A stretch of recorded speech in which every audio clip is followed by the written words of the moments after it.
Bienvenidos al programa iCaps Franja Ocular, el espacio de encuentro de los oftalmólogos de América Latina. Muy buenas, les habla el doctor Juan Valles de Santo Domingo, República Dominicana. Hoy con iCaps Franja Ocular, manteniéndolo al filo de lo que es lo mejor de la oftalmología, lo más reciente, las últimas novedades, lo más práctico, lo más útil en su consulta y también lo mejor para sus pacientes. El propósito es que usted aprenda, que usted desarrolle los conceptos necesarios para ser un mejor profesional, un mejor oftalmólogo y pueda atender mejor a sus pacientes. Hoy, debutando en medio de la Navidad, siguiendo la secuencia de la retina y el vitrio, tenemos el gran privilegio de invitar al doctor Pablo Robles de Santa Rosa de Copán. Pablo Robles, fellow de retina y vitrio, heredero de lo que es el apellido Robles en Santa Rosa, que quiere decir que sabe mucho, que tiene buenas manos, que tiene amplios conocimientos y es un dedicado a la oftalmología y a lo que es nuevo y novedoso y útil para usted. Y hoy nos va a hablar casualmente de tinciones para pelar membranas limitantes, retinianas y más. Con ustedes, el doctor Pablo Robles. Entrevista en iCaps Franja Ocular. Muchas gracias, doctor, por el honor de hacerme participar en Franja Ocular. Su programa lo veo siempre, es un programa muy educativo. Es un honor escuchar esas palabras de su parte. Nuevamente, gracias por estar acá. Hoy estaré presentando un tema que me llamó mi interés en mi fellow. Es el uso de sangre autóloga como herramienta de pelaje de membrana limitante interna. Fue un tema que me llamó mucho la atención cuando estaba haciendo mi fellow en República Dominicana, porque cuando conocí sobre este tema, cuando empecé mi cirugía en retina en Dominicana, yo llegué a un lugar donde definitivamente estaba consentido, tenía todos los insumos, tenía toda la tecnología más moderna, y una de las dudas que me atrajo fue: ¿en Honduras tendré todo esto? En Honduras, donde el presupuesto es muy limitado, la cirugía de retina es muy limitada, somos aproximadamente 10 retinólogos para todo el país y es un país básicamente con la misma población de República Dominicana, ¿verdad? Alrededor de 10 millones. Entonces me entró la curiosidad acerca de este proyecto. Una de las cirugías inicialmente aprendiendo como fellow de pelaje de membrana limitante interna, yo estaba realizando pues mi cirugía de vitrectomía, ya me sentía bastante cómodo con mi vitrectomía posterior, pero llegó el momento de hacer el peeling, un momento muy nervioso para el fellow, un momento de bastante, puede decirse, un poquito de shaking, ¿verdad? Cuando son los primeros casos. Pero los dominé bastante bien, la ayuda de mis maestros pues muy bien y todo. Pero cuando estaba pasando mi curva de aprendizaje, en uno de esos casos nos percatamos de que el Brilliant Blue en ese momento no estaba disponible. Y el Brilliant Blue sabemos que es el método de tinción que para el fellow, perdón, es como que la ayuda divina, porque nos hace ver una imagen sumamente clara de lo que debemos hacer y nos hace pues nuestra vida mucho más fácil para continuar con la cirugía. Entonces, ¿qué hacemos acá? Entrego mi batuta y doy a mi senior, quien está realizando la cirugía, para que siga con el pelaje, ya que uno no se siente en capacidad de hacer esa cirugía porque no tenemos la visualización correcta. Y básicamente el éxito de una cirugía de agujero macular es la visualización adecuada. Sabemos que la técnica adecuada es lo que nos lleva a ese porcentaje de éxito de un 90% o más para cierre de agujeros maculares.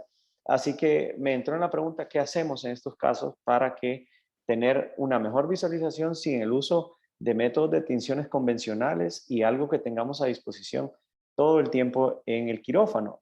Otro de los factores es el costo, ¿verdad? Es un costo agregado a la cirugía, puede ser que no sea muy grande, pero cuando tenemos un tipo de cirugía básicamente ad honorem o un tipo de cirugía por caridad, pues los costos es una parte muy importante de cuántos pacientes podemos devolverles su visión. Así que básicamente este proyecto fue dedicado al tratamiento de patologías de agujero macular. Como podemos ver, seleccionamos pacientes y este es el OCT de uno de mis pacientes, ¿verdad? pacientes que tuvieran agujeros maculares de grado 2 hasta grado 4, con visiones peores a 20/60, ¿verdad? Que tuvieran o no un síndrome de adherencia o tracción vitreomacular todavía presente. Y básicamente lo que íbamos o estábamos planeando realizar era no la tinción de la membrana limitante interna, pero la identificación de esa membrana limitante interna con un método natural, con un método que también disminuyera la posibilidad de toxicidad a la retina, ¿verdad? Ya que eso ha sido tema de controversia, pero hemos escuchado que inclusive el Brilliant Blue, que se decía ser completamente seguro y sin toxicidad para la retina, han habido algunos casos en donde dicen que existe una leve atrofia de la coroides y eso puede resultar en una leve pérdida de la agudeza visual o del potencial visual del paciente después de cirugía. Así que procedimos a buscar un método diferente, el cual fue la aglutinación de eritrocitos sobre la membrana limitante interna y de esa manera poder identificarla más eficazmente. Interesantemente, además de la visualización, más adelante vamos a exponer algunos otros beneficios del uso de esta técnica, pero básicamente es una técnica muy interesante porque la tenemos a disposición en cualquier momento, ¿verdad? Entonces, el objetivo general fue evaluar la eficacia y la seguridad del uso de agregados de sangre autóloga, es decir, del paciente, diluida en soluciones dextrosadas para la identificación de la membrana limitante interna. Este fue un estudio prospectivo intervencionista de serie de casos. Se utilizó la población de pacientes que acuden al servicio de retina y vitro del Hospital Elías Santana. Fue una muestra de 15 sujetos.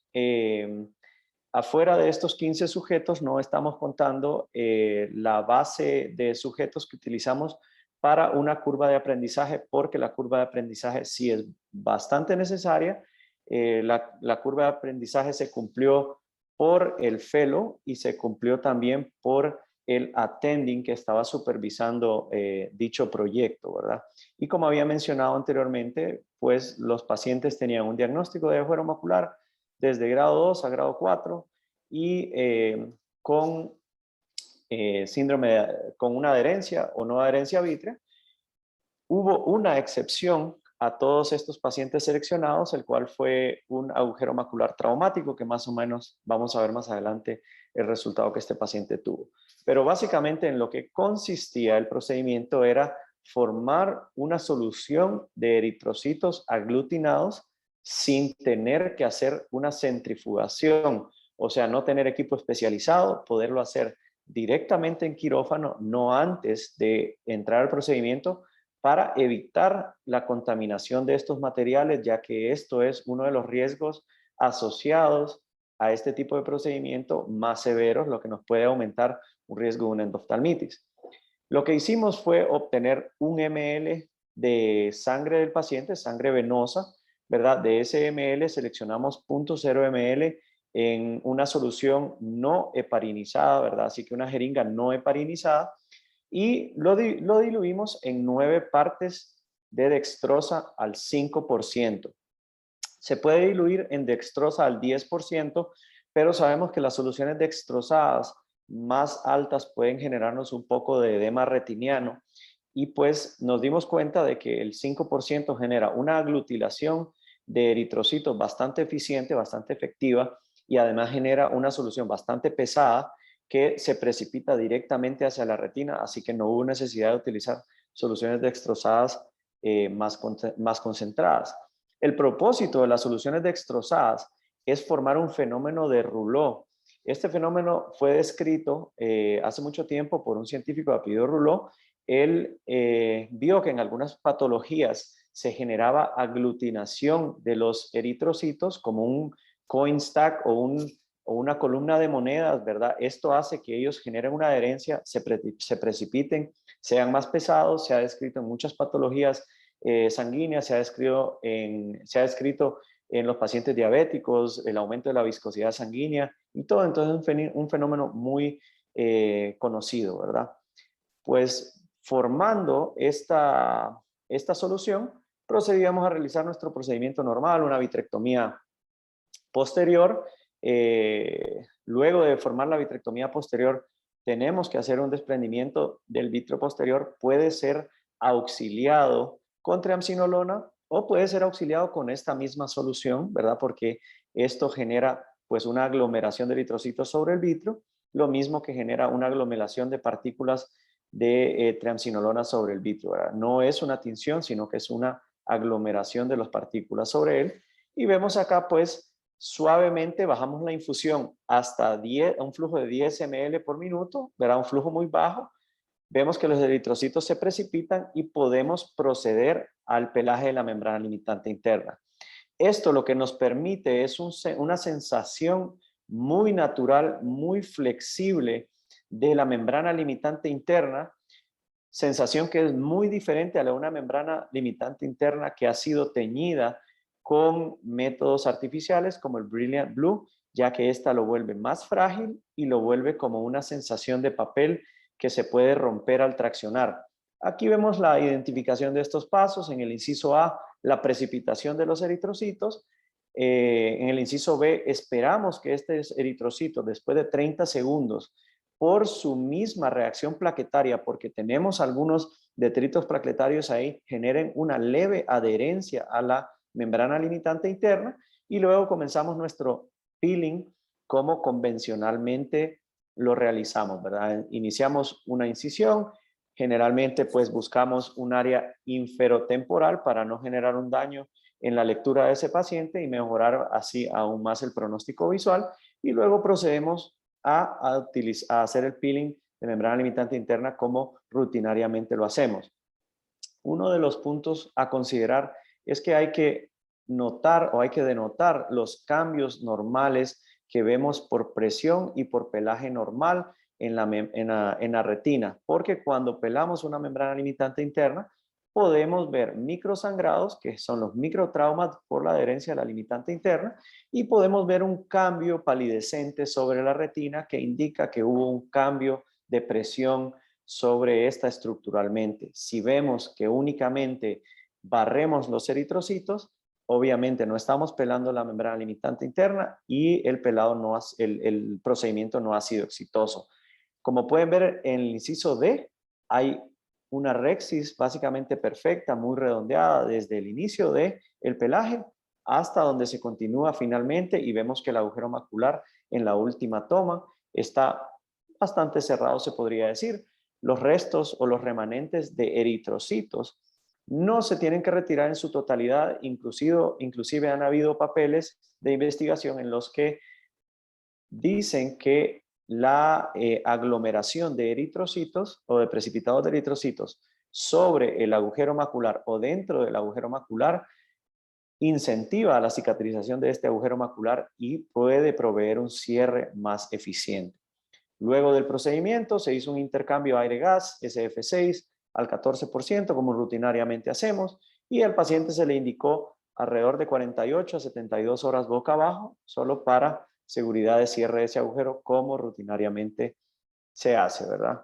En cuanto a los resultados, pues tuvimos datos demográficos, lo que estamos acostumbrados a ver, probablemente más mujeres, el ojo izquierdo fue el predominante, vimos que se presentó perfectamente bien la población de mujeres 3-1, ¿verdad?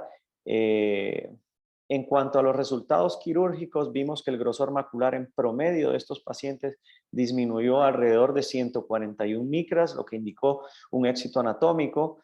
Un éxito funcional fue indicado a través de los resultados de la agudeza visual. Más de casi el 90% de estos pacientes mejoró más de 1,5 líneas en su visión, o sea que fueron pacientes muy satisfechos. Vimos que los resultados fueron bastante exitosos, ¿verdad?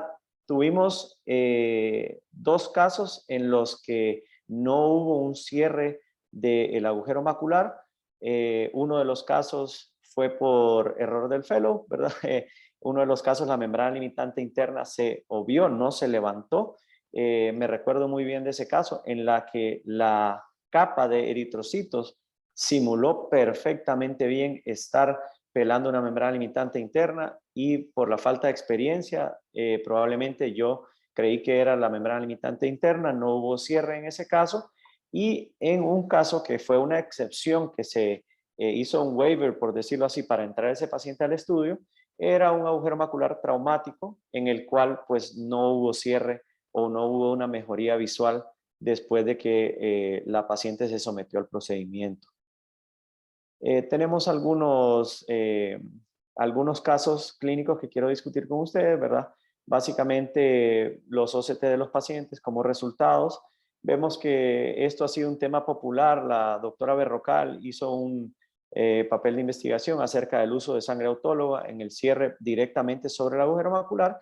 Ella hizo un pelado limitante interna y dejó un grumo de eritrocitos sobre o dentro del agujero macular. Se habló de un mayor cierre, un cierre más rápido del agujero macular después de esto, pero sin datos concluyentes. El doctor Chi-Chun Lai ha presentado varios proyectos de investigación sobre esto en la Academia Americana de Oftalmología y pues nuestro proyecto que fue presentado en 2019. Algunos resultados de nuestros pacientes fueron pacientes, como ven acá, agujeros maculares que en términos de pronóstico y OCT no se veían tan prometedores, pero vimos que pudimos retirar la limitante interna. Hubo un cierre eficaz y eficiente del agujero macular y pues un resultado anatómico bastante complaciente. Agujeros maculares bastante grandes con síndrome de tracción vitromacular, un cierre anatómico realmente muy prometedor y bastante mejoría en su agudeza visual. Y para no presentar solo lo maravilloso y lo bueno, este fue el caso del agujero macular traumático, una paciente joven en la que pues resultó en un aumento del grosor macular que sabemos que puede ser hecho por el aumento del trauma, la inflamación, por la vitrectomía y el hecho de que la limitante interna está presente todavía ahí. Entonces, gran parte de haber formado este proyecto es haber encontrado las limitantes a las que nos suponía no tener un método de tinción, las limitantes que nos puede suponer no encontrar ese método de tinción en los ambientes donde nosotros estemos, y también las limitantes que supone utilizar otros tipos de métodos de tinción, así como hemos conocido, ¿verdad? El Trypan Blue, que no es un método que realmente tenga una tinción de muy buena calidad a nivel de la membrana limitante interna por datos de histología que ya conocemos, ¿verdad?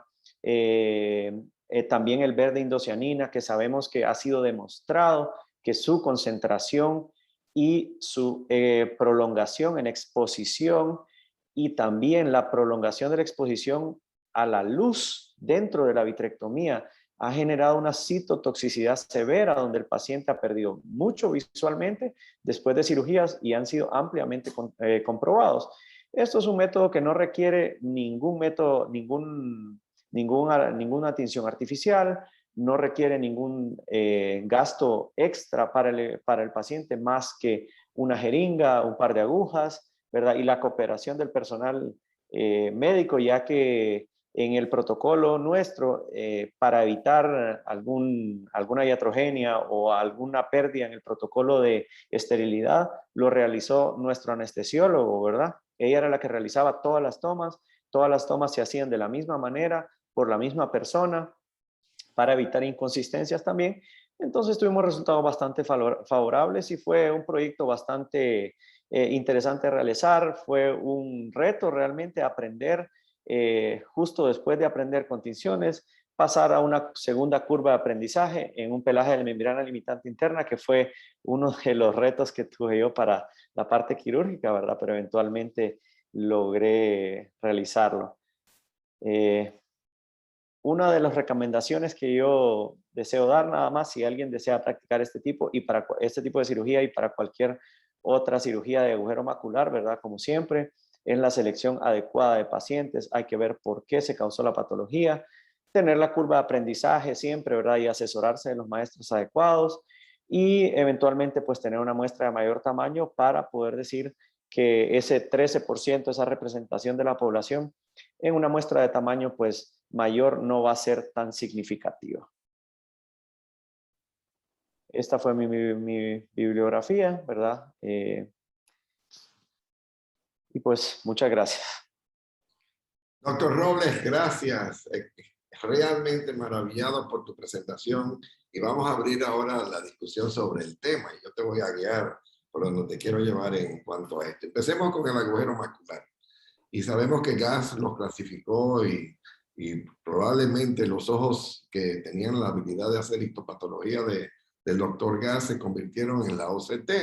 Entonces vienen las clasificaciones del agujero macular, que sabemos que al principio no es a grosor completo, sino que se va formando internamente. Finalmente quita la tapita, pasa a grado 2 de un lado, si es ya sin tapa completa el opérculo, grado 3, hasta que llegas al tema de la ampliación del agujero y luego la clasificación de los agujeros por tamaño, unos grandes de más de 400 o 450 micras, ¿no?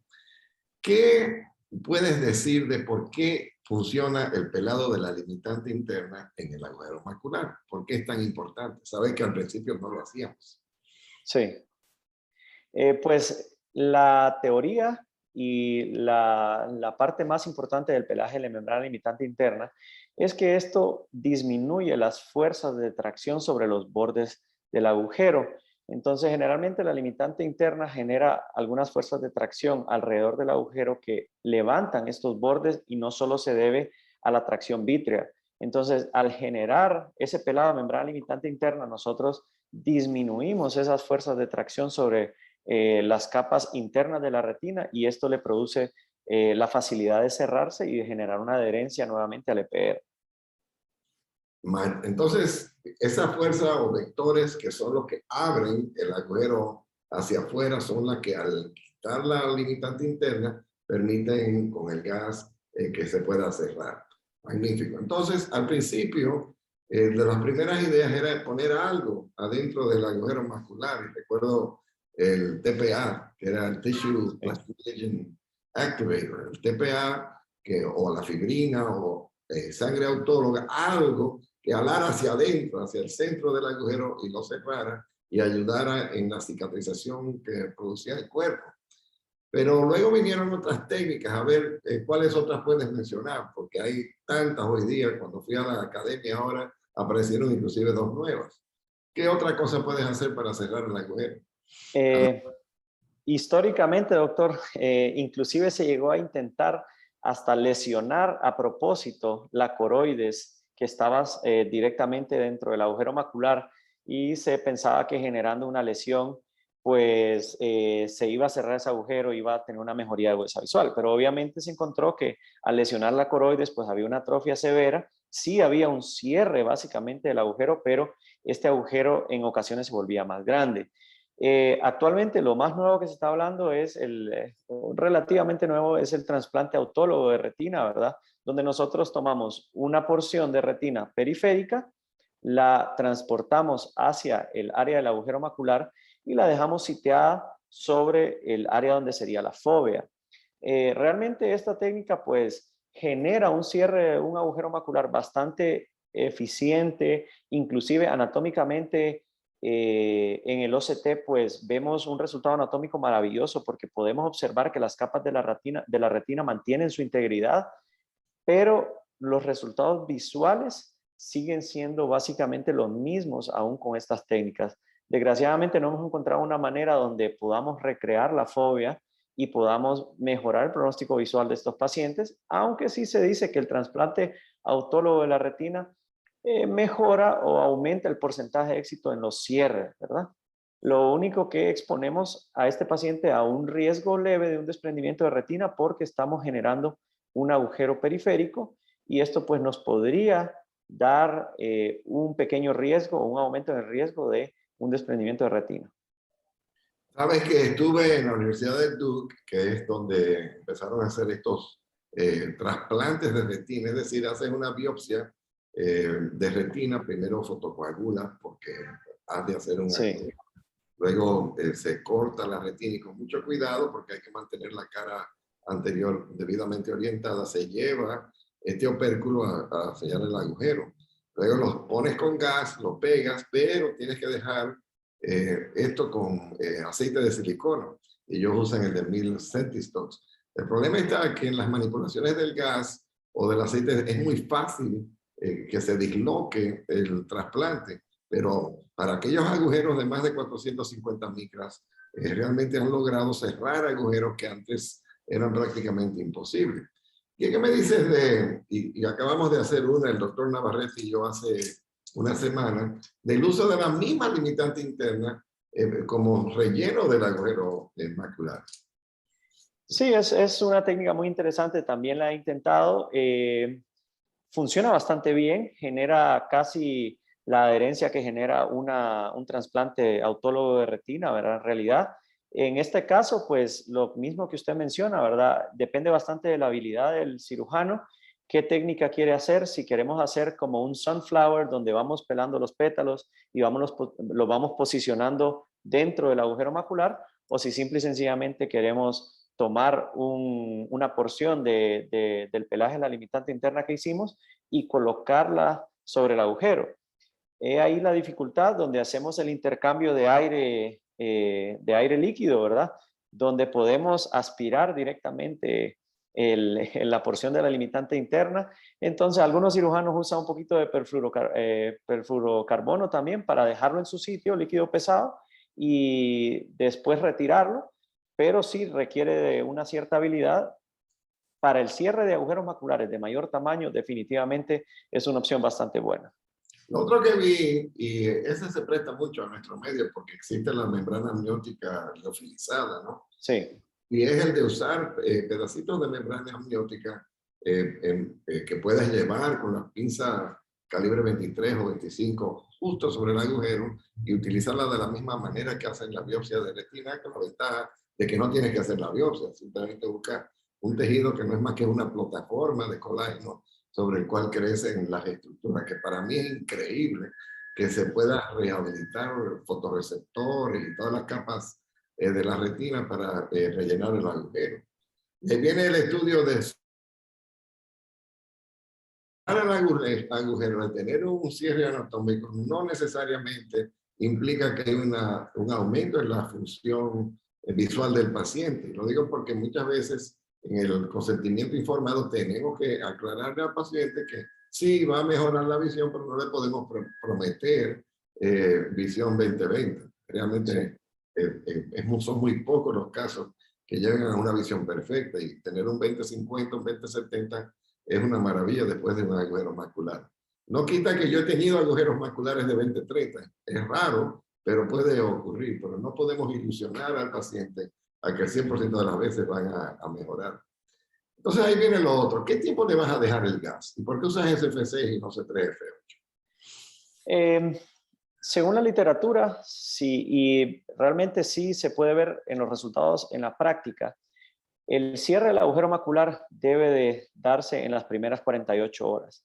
Si el cierre del agujero macular no se dio en las primeras 48 horas, es muy probable que tengamos un fallo en el cierre. Así que una concentración de un SF6, yo tengo un paciente con gas y con incomodidad alrededor de 18 días, ¿verdad? Después de los 18 días ese paciente ya su eje visual está libre, él puede volver a su vida relativamente normal.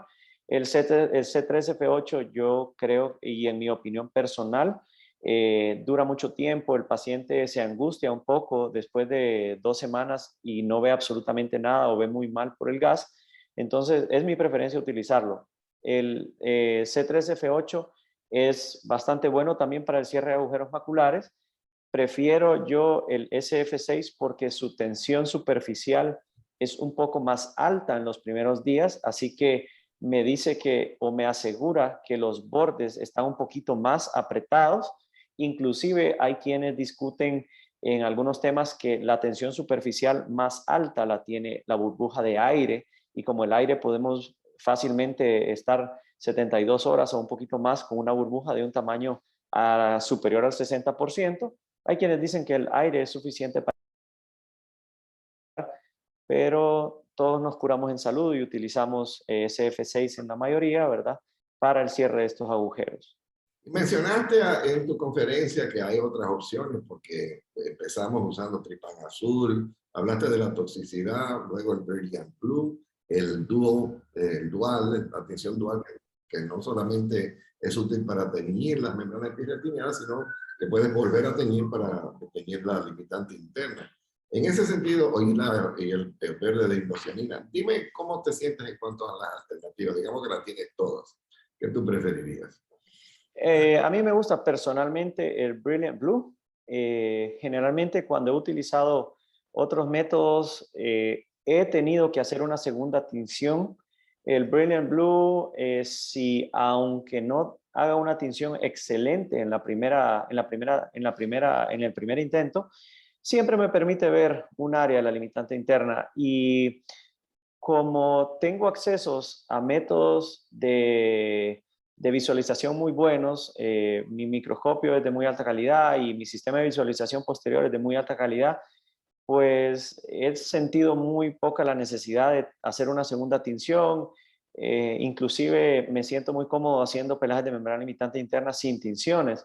Pero básicamente es una preferencia personal. Siempre lo uso por seguridad para mí y el paciente, ¿verdad?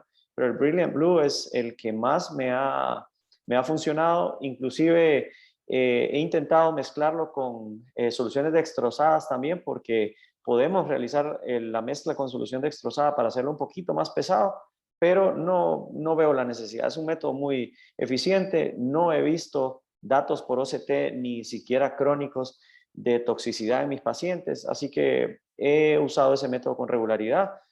Sí, lo que trato de hacer es asegurarme de que sea un Brilliant Blue de buena calidad, y saber de qué proveedor lo estoy obteniendo, porque hay algunas soluciones en las que la calidad de la solución o los excipientes de la solución pueden ser algunos de los discutidos en la toxicidad, así como pasó anteriormente en el pasado con el perfluorocarbono, ¿verdad? Hubo un dato muy controversial en España de que un lote de perfluorocarbono de una compañía produjo una fototoxicidad en múltiples pacientes que fueron operados en Europa, y ese lote se retiró y no volvió a pasar. Eso fue gran parte de un tiempo que la gente estuvo en desacuerdo con el uso de perfluorocarbono. Podría haber sido los casos que han ocurrido en Brilliant Blue. Realmente conmigo no ha ocurrido ninguno, pero sí prefiero ese método para la tinción. ¿Qué prefieres actualmente para técnicamente iniciar el pelado de la limitante interna? ¿Usas el finés? ¿Usas el polvo de diamante, el rastrillo? El Tanon. Sí, o usas simplemente el pellizcar y levantar y empezar como si fuera una Rexit, ¿no? Una cápsula Rexit. Sí, doctor, yo únicamente uso el pinch and lift. Solo pellizco y levanto porque me siento seguro con esa técnica. Cuando estaba empezando mi curva de aprendizaje, sí, intenté todos los métodos. El scraper con Diamond Dust, con polvo de diamante, me ayudó bastante a identificar la presión necesaria para identificar la limitante interna, porque eso es algo que debemos de aprenderlo. Actualmente ya logro identificar bien qué tanta presión tengo que aplicar. El finés es muy bueno. Todas las pinzas de Greasehaber, de Alcon, son muy buenas, muy específicas. Las pinzas de Dork son muy buenas también, pero el pinch en peel es el que me funciona a mí específicamente. Doctor Robles, qué lindo tenerte acá. Te deseo feliz Navidad, cariños a tu padre, a tu hermano, a Carolina también, a toda tu familia. Y gracias por haber participado en este iCaps. He aprendido muchísimo contigo. Muchísimas gracias por tenerme acá, doctor. Saludos de toda la familia y esperamos verlo pronto en Honduras, por nuestras tierras. Bendiciones. Bendiciones. Foro de residentes en iCaps Franja Ocular. Muy buenas tardes, mi nombre es Joaquín Sosa, residente de tercer año del Hospital Dr. Elia Santana, y es un honor para mí darles la bienvenida a nuestro foro de residentes. Antes de iniciar la presentación de nuestro invitado, quiero agradecer al doctor Pablo Robles por su interesantísima presentación. El día de hoy tenemos con nosotros al doctor Yamil Poletti, que es residente de segundo año del hospital, quien estará compartiendo el tema de uveitis, abordaje clínico y diagnóstico diferencial, una patología de la clínica del día a día que requiere en muchos casos interconsultas y manejo multidisciplinario con otros especialistas. Adelante, doctor Poletti.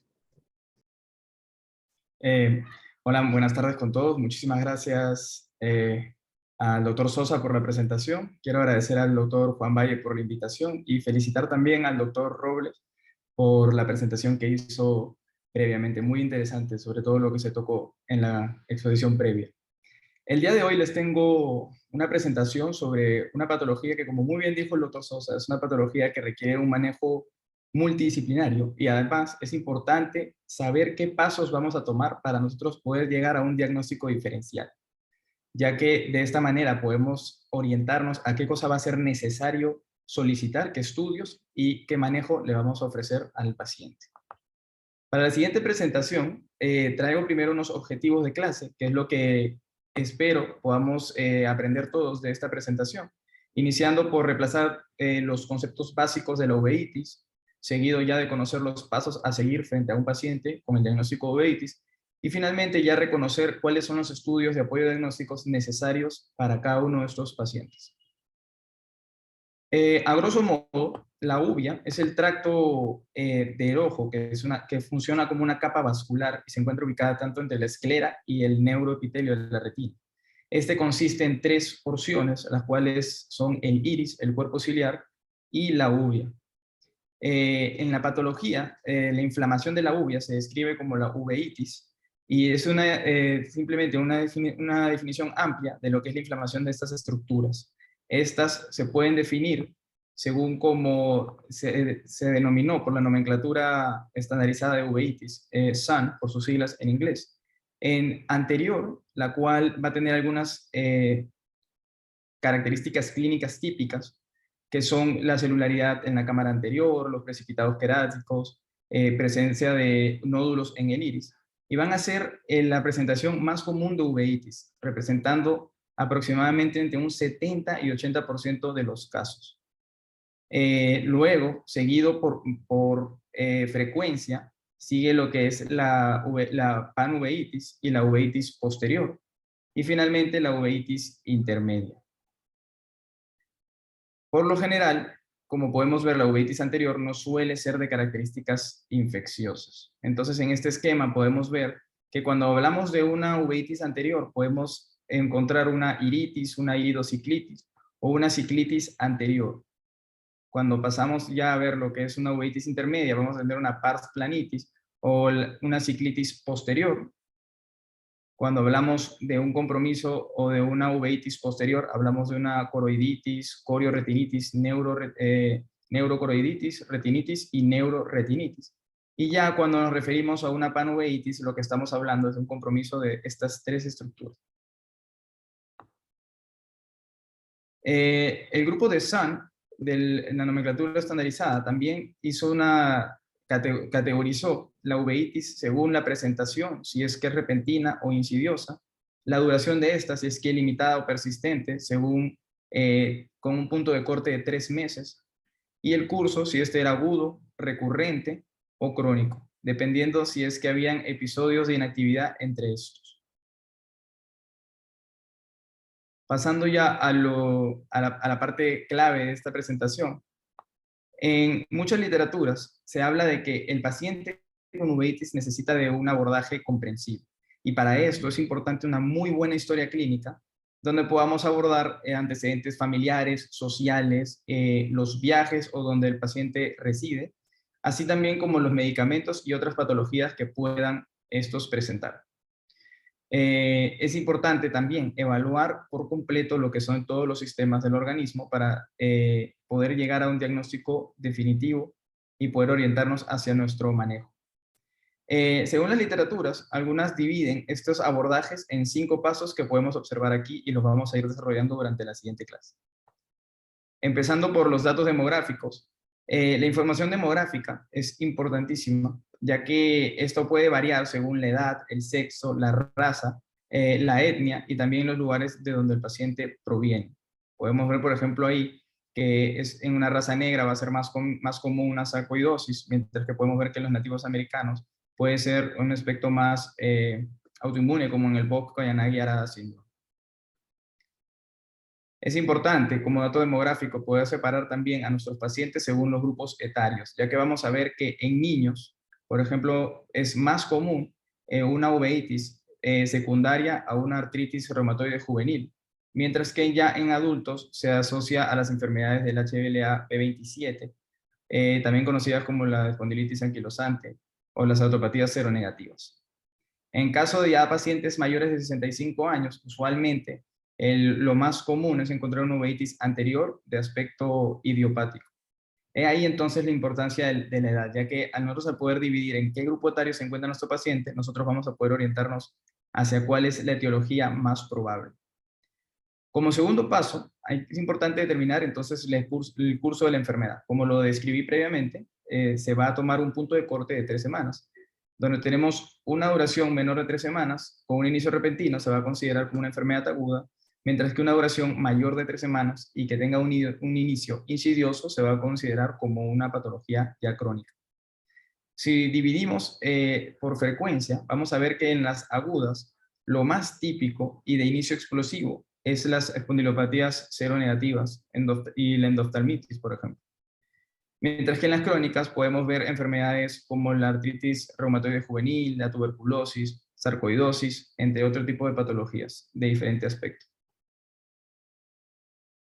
Las características clínicas, muy importante para definir en estos pacientes. Una de ellas es definir si estamos frente a una inflamación que es granulomatosa o no granulomatosa.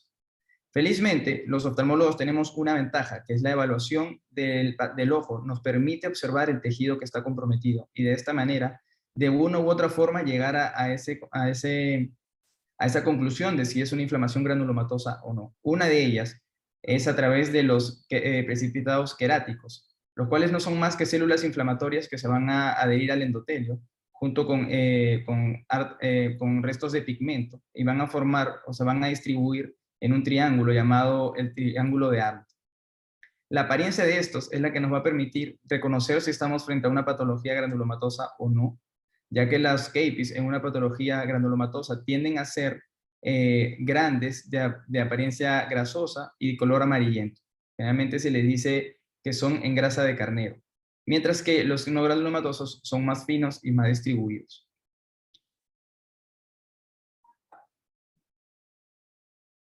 Hablando ya sobre los nódulos del iris, si tenemos nódulos en el iris, podemos también asumir que estamos frente a una patología de aspecto granulomatoso.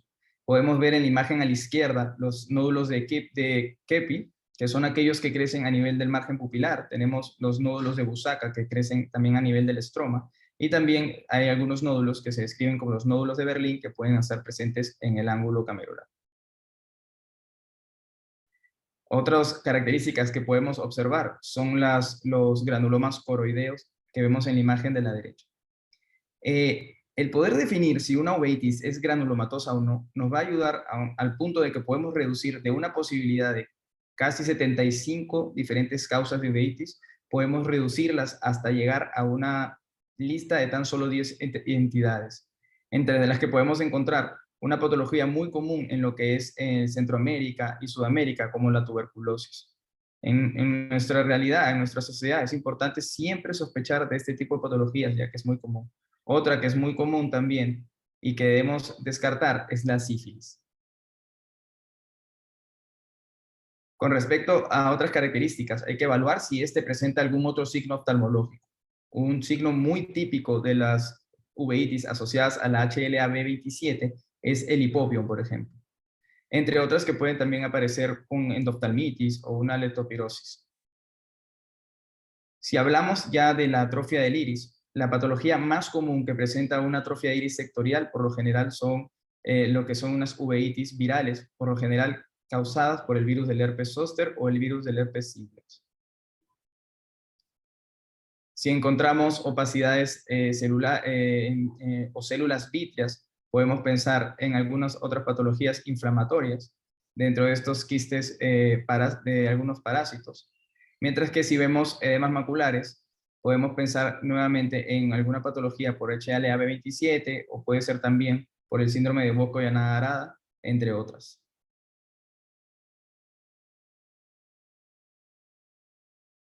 Como habíamos mencionado previamente, la ubicación de la inflamación es muy importante y esta se define por el área que se encuentra la mayor concentración del proceso inflamatorio.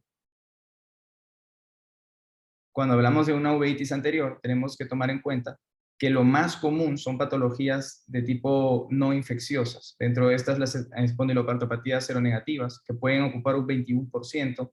En caso de los niños, la artritis idiopática juvenil, que puede ocupar un 10% de estas. Con respecto a las infecciones infecciosas, la más común por lo general suele ser las virales, que es entre ellas la herpética con un 9,7%.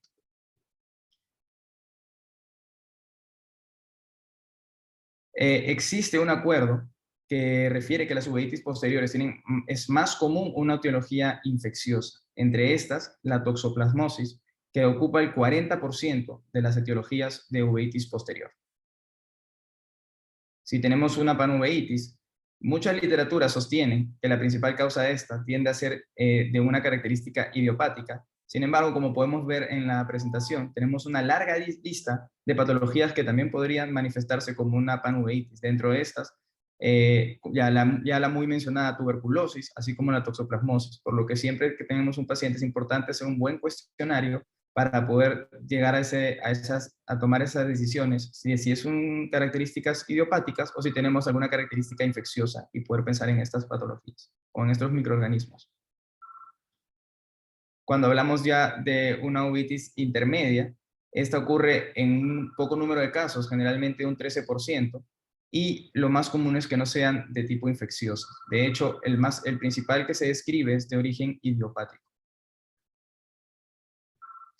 Permitir llegar a este diagnóstico de las uveitis intermedias, lo que nos va a hacer también, y lo que nos va a ayudar es a disminuir nuestra lista de posibles diagnósticos, así como vemos ahí, hasta más o menos unos 10 etiologías que nos van a poder facilitar sobre cuál abordaje vamos a tomar nosotros en nuestros pacientes. Acá un breve resumen de las listas, de todo lo que ya hemos mencionado previamente, simplemente para resaltar. Entonces, que si tenemos una uveitis anterior, hay que pensar en causas no infecciosas, puede ser una causa idiopática, puede ser por HLA-B27. Si tenemos una panuveitis, pensar en idiopáticas o en sífilis. Si tenemos una uveitis posterior, debemos pensar entonces qué otros signos clínicos podemos ver en nuestra retina o en el polo posterior. Dentro de esto, si hay una retinitis focal, podemos pensar en una toxoplasmosis.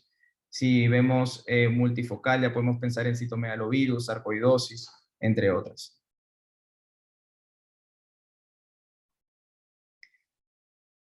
Una vez que ya tenemos identificado la localización, debemos evaluar si es que el paciente tiene un compromiso unilateral o bilateral. Por lo general se describe que las uveitis son de tipo bilateral.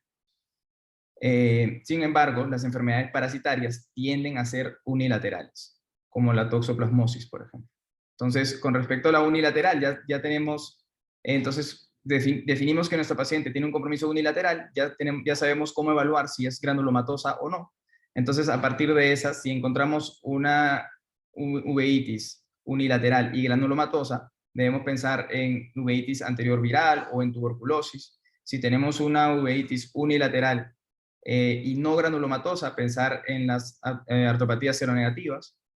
Si tenemos una uveitis bilateral y granulomatosa, pensar nuevamente en tuberculosis. Si tenemos una uveitis bilateral y no granulomatosa, podemos pensar en la enfermedad de Behçet o también en leptospirosis. El abordaje sistémico también es importante, ya que los diferentes síntomas que el paciente pueda tener asociado a las características clínicas que ya nosotros evaluamos, nos va a poder orientar hacia dónde podemos nosotros dirigirnos. Tenemos que evaluar el aspecto general, si es que el paciente tiene fiebre, disminución de peso, si es que tenemos algún compromiso musculoesquelético, como alguna artralgia o dolor de espalda, si es que hay algún signo dermatológico, neurológico, si tenemos compromiso respiratorio o gastrointestinal, entre otros.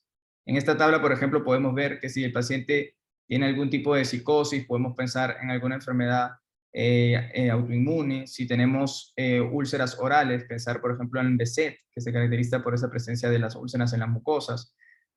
Si tenemos un compromiso pulmonar, pensar en una tuberculosis pulmonar o en una sarcoidosis. O si tenemos el compromiso de una sacroilitis, pensar en una espondilitis anquilosante, por ejemplo. Por ende, tenemos siempre tomar en cuenta que como oftalmólogos no debemos centrarnos solamente en el ojo, sino también evaluar cuáles son los síntomas sistémicos asociados que nos puedan permitir y orientar hacia dónde vamos a ir. Acá una breve tablita que nos menciona, entonces, si tenemos una inflamación ocular, con dolor en articular, debemos pensar como aspecto no infeccioso las artropatías seronegativas. Mientras que si tenemos infecciosos, ya se abre un abanico en el que podemos ver sífilis, tuberculosis, chikungunya, entre otras cosas. Una vez que ya tenemos estos pasos, vamos a reconocer algunos estudios de apoyo diagnóstico que nos pueda ayudar para cada uno de nuestros pacientes, según lo que hemos nosotros observado. Realmente existe una amplia gama de estudios, de analíticas, imágenes que podemos solicitar al paciente. Sin embargo, nosotros no le vamos a pedir toda una batería a nuestro paciente a la ligera, sino que debemos orientarnos según lo que nosotros hemos visto en la clínica, según lo que nosotros hemos visto con estos pasos que hemos seguido, su historia clínica, cuáles son sus antecedentes. Por ende, para nosotros poder saber qué estudios o qué analíticas van a ser necesarios, tenemos que entender que va a depender de nuestra sospecha, hacia dónde creemos que va y qué creemos que pueda padecer nuestro paciente. Si tenemos un paciente, por ejemplo, que no tiene historia clínica relevante y es un primer episodio, lo primero que se debe hacer es realmente manejar el cuadro, más no se necesita ningún otro estudio. Ya cuando aparece un segundo episodio, por ejemplo, de una uveitis no granulomatosa, ya podemos pensar en hacer un hemograma completo, hacer algún estudio de antígeno del HLA-B27, entre otras, para nosotros poder llegar o confirmar si es que hay alguna de estas etiologías de base que estén provocando la inflamación de la uvea. Esta es una breve tabla donde podemos ver, por ejemplo, según algunas patologías, qué es lo más común que podemos solicitar y que nos van a llegar a un diagnóstico. Si nosotros estamos pensando en un paciente que tiene una uveitis no granulomatosa, anterior, con un dolor un dolor de espalda, podemos pensar entonces en unas espondiloartropatías seronegativas y por ende va a ser necesario estudiar los antígenos de HLA-B27, así como también ver las sacroiliacas. Si nosotros tenemos un paciente niño, joven, podemos pensar entonces en artritis idiopática juvenil, hay que buscar los anticuerpos antinucleares, los ANA. Si tenemos un paciente con un compromiso pulmonar que vive en una zona de alto índice de tuberculosis, también pensar en realizar un PPD. Actualmente se habla del cuantiferón como el gold standard para poder reconocerlo, así también como una placa de pulmones para nosotros poder ver si es que hay algún compromiso. Si tenemos una uveitis posterior, sospechamos de una toxoplasmosis, es importante hacer estudios de IgG, IgM, y también los ELISA para poder descartar cualquier otro tipo de características infecciosas en el ojo. Esta es una tablita básicamente igual, donde podemos ver entonces tenemos un paciente con una historia de uveitis recurrente, que tiene este dolor y rigidez de la espalda en las mañanas. Podemos pensar entonces en la espondilitis anquilosante, nuevamente los estudios de lumbosacros y también el HLA-B27. Si tenemos una cicatriz poliorretiniana, pensar en toxoplasmosis y buscar entonces los anticuerpos para la toxoplasmosis. Si tenemos algún paciente que tenga historia de parestesias junto con una uveitis intermedia, podemos pensar entonces en una esclerosis múltiple. Importante entonces realizar una resonancia magnética para nosotros poder ver si es que hay algunas áreas de desmielinización. Nuevamente, simplemente para recalcar entonces los pasos que debemos seguir para nosotros poder hacer una evaluación y llegar a un diagnóstico diferencial adecuado para nuestros pacientes. Recordar siempre los aspectos demográficos, ya sea el sexo, la edad, la raza, el lugar en donde el paciente habita, el curso de la enfermedad, si es agudo, crónico, estas características clínicas, si es que es granulomatoso o no, la localización, si es un compromiso bilateral o unilateral, y nuevamente las asociaciones sistémicas, que es creo yo, uno de los pasos que más nos va a orientar hacia sobre qué necesitamos. Actualmente, en la era moderna, ya tenemos el uso de los smartphones y el doctor José Antonio Gejúndez de Madrid fue uno de los que tuvo la maravillosa idea de crear una aplicación que iba a servir como una orientación hacia cuáles son los posibles diagnósticos del paciente y la etiología de la uveitis que presenta, y así creó esta aplicación que se llama el V-Master.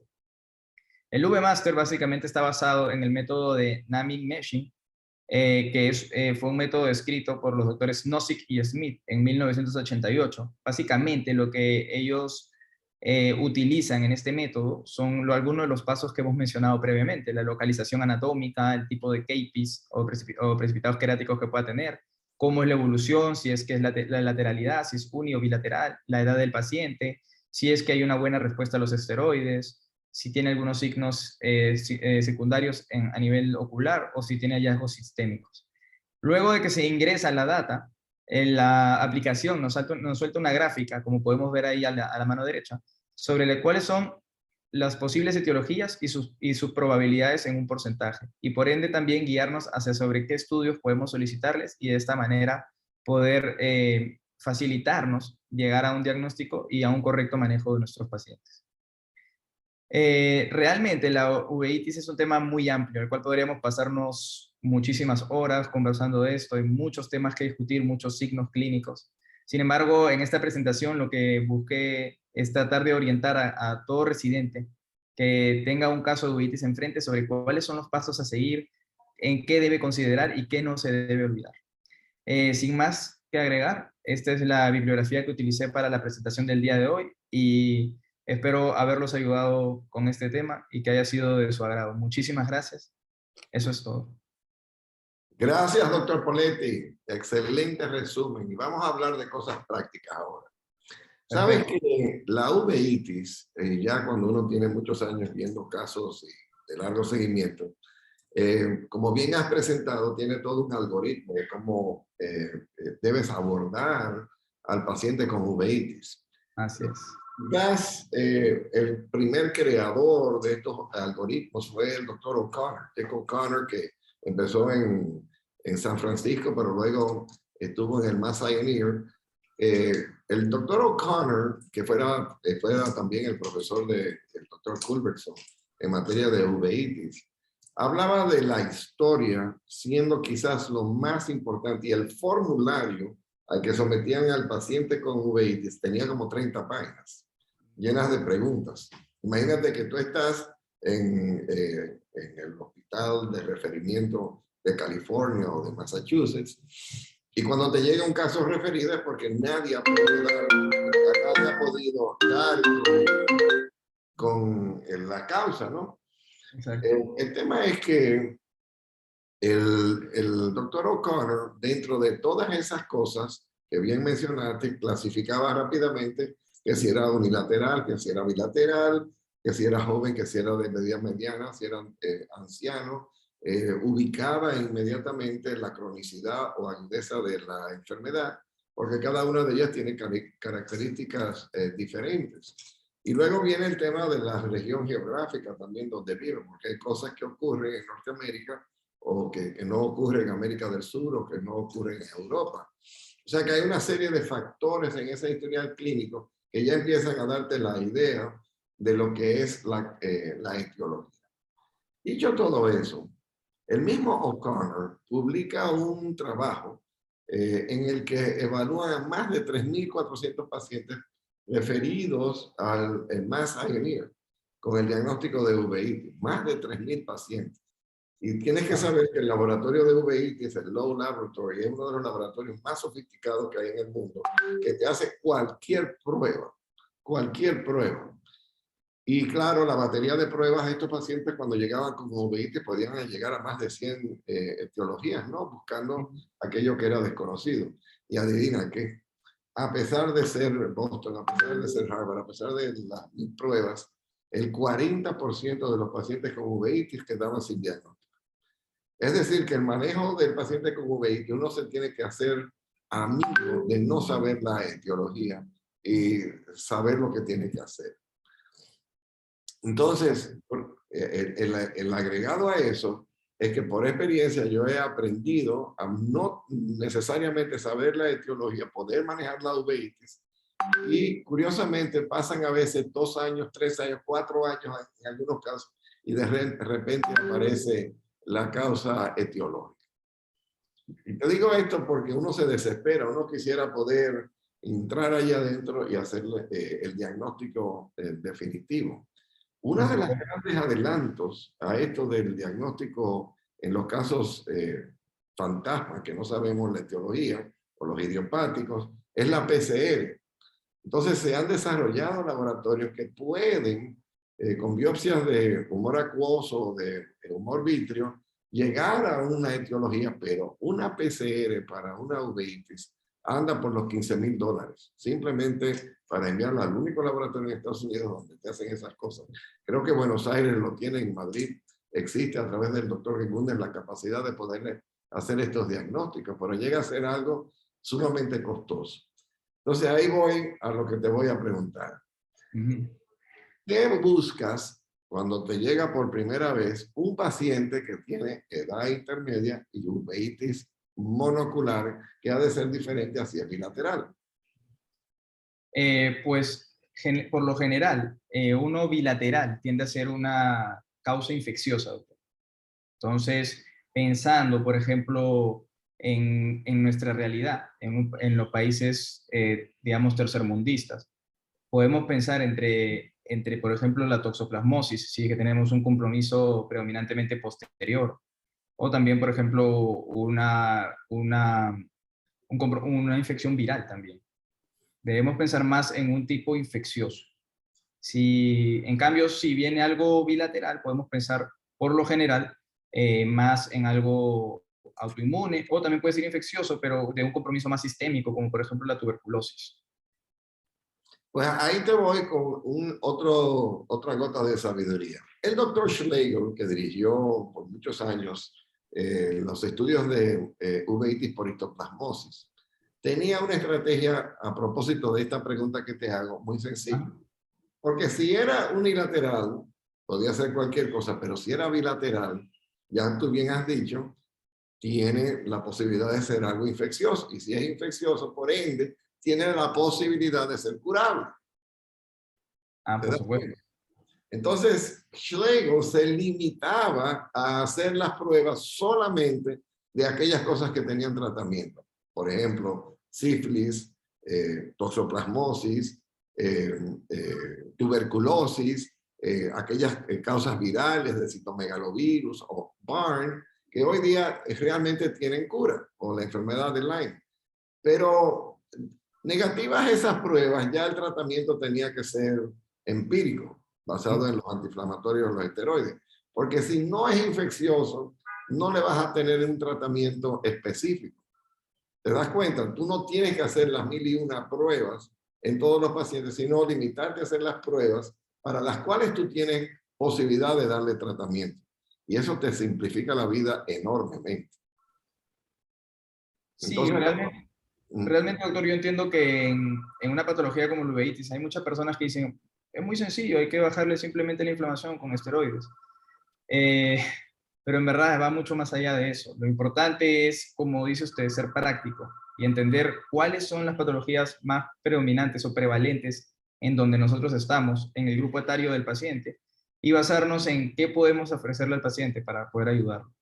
Bueno, en tu comentario casualmente es propio del novato, porque uno dice, esteroides, y bueno, acabas de decir que la tuberculosis es muy frecuente. ¿Y qué va a pasar si le ponen esteroides a un caso de uveitis anterior o posterior por tuberculosis? Obviamente lo vas a empeorar. Y eso fue motivo de un ateneo y de una gran discusión, porque tú darle esteroides sin haber hecho el PPD y haberle hecho una placa radiográfica del tórax, realmente conlleva una altísima posibilidad de que puedas empeorar no solamente el ojo, sino la vida del paciente. Así que ojo con saltar con el esteroide. Así mismo, por eso lo digo, doctor, como que hay personas que lo piensan así cuando no lo es. Hay que orientarse primero para poder tomar una conducta. No es enviar analíticas, estudios sin ningún criterio, sino que hay que llegar a un criterio y hay que entender por qué se está solicitando una cosa y otra. Pues tú que me conoces sabes que yo soy muy amigo de la pregunta abierta, que es hacerle una pregunta al paciente como cómo te sientes, qué es lo que sientes, o en el caso de la uveitis, ¿tendrás alguna otra enfermedad que me quieras relatar? Óyeme, y es increíble como el cerebro humano a veces se cierra. Sí. Porque tú puedes tener HIV, tú puedes tener sífilis, tú puedes tener tuberculosis que te la diagnosticaron desde temprana edad. Y cuando te hacen la pregunta, ¿tú tienes alguna enfermedad? Te dicen, no, yo no la tengo. Yo soy sano, no tengo nada. Pero nunca te ha dado. Y entonces, sí, por cierto, doctor, tú tienes que ser muy, en el caso de la OIT, muy perspicaz y muy directo. Y algunas de las preguntas directas son relacionadas a los hábitos sexuales, ¿no? Porque como hay enfermedades venéreas de por medio, la sífilis, aquellos que tienen VIH, aquellos que puedan tener otro tipo de condición, pues tú tienes que ir al grano y usas drogas. No es preguntar, ¿te has inyectado droga? ¿Qué tipo de droga tú usas? Claro. ¿Tú estás usando solamente inhaladas o tú te estás inyectando en las venas y buscar en las venas este tipo de etiología? Es una cosa que es curiosa. Y ahí paso a otro tema que tiene también que ver con el manejo de las uveitis en el tipo de escenario hospitalario en el que uno se desenvuelve en la residencia, porque son pacientes que no tienen recursos ilimitados. Exacto. Pensar que tú vas a Boston y el Low Laboratory te hace 100 pruebas, usted no se baja de una cuenta larguísima en dólares. Pero aquí una simple prueba de toxocara te cuesta $250 y la tienes que mandar fuera para realizarla, y lo hace prohibitivo para nuestro paciente promedio. Entonces te tienes que aprender a manejar con la historia, con la apariencia clínica, con lo que bien has relatado de la multilateralidad, qué tan crónico que se afecta el anterior y el posterior, antes de proceder a lo otro. Y hacerte amigo de realmente algunas veces ni siquiera saber la causa, pero por lo menos tienes el tratamiento. Y pasa algunas veces, y te voy a dar varias historias que me han tocado a mí en la vida, de una paciente que tiene AMPI, un tipo de, AMPI no, Burkitt-Young Aradas, una enfermedad del epitelio pigmentado autoinmune. Exacto. Que vive en el norte de la isla, en la ciudad de Puerto Plata, y llega con papiledema y la uveitis y hialitis posterior clásica, pero quien la ve no es un oftalmólogo, sino un neurocirujano. Y al ver un edema de papila, ¿qué piensa? Lo primero, seguro, en una presión intracraniana elevada. Y la derivó. Hizo una válvula que iba desde el ventrículo a la yugular, a la cavidad peritoneal. La derivó por un Burkitt-Young Aradas. Y ahí viene la importancia de tener buena comunicación entre las otras especialidades de la medicina y lo que hacemos en la oftalmología. Porque lo correcto era obviamente mandarla al oftalmólogo que te ayudara en la decisión de lo que era antes de proceder con el otro diagnóstico. Igual pasa con en los casos de AMPI o aquellos que son neuroretinitis virales. Cuando tuvimos la epidemia de chikungunya, teníamos muchos casos, y ahí viene lo otro. Cuando estás en medio de una epidemia o una pandemia como tenemos ahora en el COVID, familiarízate con las manifestaciones de lo que está causando esa enfermedad, ya que eso va a ser lo más común. Y por último, te quería tocar el tema geográfico. Por ejemplo, aquí en República Dominicana, desde que yo tengo ya 36 años ejerciendo aquí, nunca he visto un caso de oncocercosis. Nunca. Claro. Sin embargo, cuando el doctor Carlos Gómez hizo las prevalencias de las 3 uveitis más comunes, que eran sífilis, tuberculosis y VIH, resulta ser que el 5% de la población tenía sífilis. Así de pronto, el que llegaba a la clínica te daba el resultado de FTABS positivo, 5%, sin síntomas. De la toxoplasmosis, el 80% te daba IgG o IgM positivo, 80%. Y el VIH afortunadamente era un 0.5%. O sea que tú tienes que acostumbrarte a lo que es más prevalente dentro de tu área geográfica. Cuando yo estaba en la Universidad de Duke, en Carolina del Norte, semanalmente veíamos 2 y 3 casos nuevos de histoplasmosis. En 36 años yo he visto un caso de histoplasmosis en un empleado de una tienda de telas en La Vega, que presentó y probablemente lo adquirió de un telar con histoplasmosis, con el síndrome que Schlegel describió del presunto diagnóstico de la histoplasmosis. Eso te da una idea de que aquí histoplasmosis no va a haber. Y cuando empiezas a hablar de Lyme disease también, aquí es muy raro, que es porque no hay venados y no hay las garrapatas que atacan el venado, por ende la transmisión, pero si hay uno que ha ido a Pensilvania o a Connecticut o ha estado en los bosques del área donde hay esta condición, pues obviamente va a ser más probable que tenga el problema. Y con eso yo te digo que el manejo de la uveitis, y falta un detalle también, que es que hoy día tenemos una serie de tratamientos biológicos y también de implantes, en el caso de los Urtex, que nos permite tratar a estos pacientes de manera que antes no la había. Por ejemplo, la espondilitis anquilosante, el único tratamiento que teníamos eran los esteroides, el metotrexato, y pasábamos a cosas más graves, pero hoy día existen los biológicos, el Enbrel, el Midia, una serie de cosas que pueden de una manera más inofensiva controlar el proceso inflamatorio. Así es, doctor.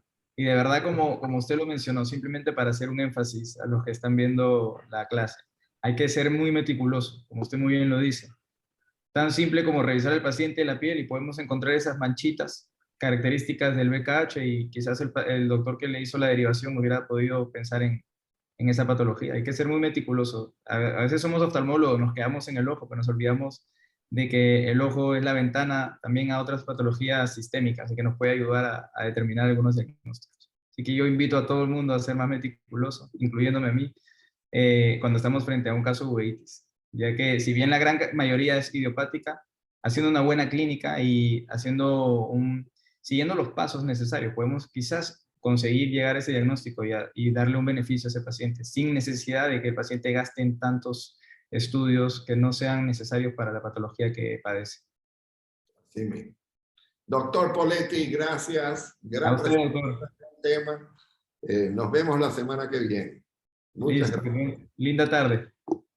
Pues aquí me despido de ustedes y despido el año 2021, un año muy, pero muy difícil para muchas personas, de muchos retos, de una pandemia, de una rehabilitación económica del mundo entero después de las crisis que vivimos, de desempleo, de falta de dinero y de inflación sin rumbo, ¿no? Entonces, aquí hay ICAPS, Franja Ocular, un lugar, un rinconcito donde usted aprende siempre las cosas más importantes sobre la práctica de la oftalmología, con conceptos que son únicos y que están realmente en el filo de la ciencia y de los conocimientos que tenemos. Le agradecemos el haber estado con nosotros, no solamente hoy, sino durante todo el año, y los invitamos a que nos reunamos de nuevo en enero para seguir con ICAPS, Franja Ocular, aquel lugar de interés para todo oftalmólogo. Muy feliz Navidad, me despido, feliz año y próspero año nuevo. Aquí finaliza ICAPS Franja Ocular. Te invitamos a conectarte la próxima semana.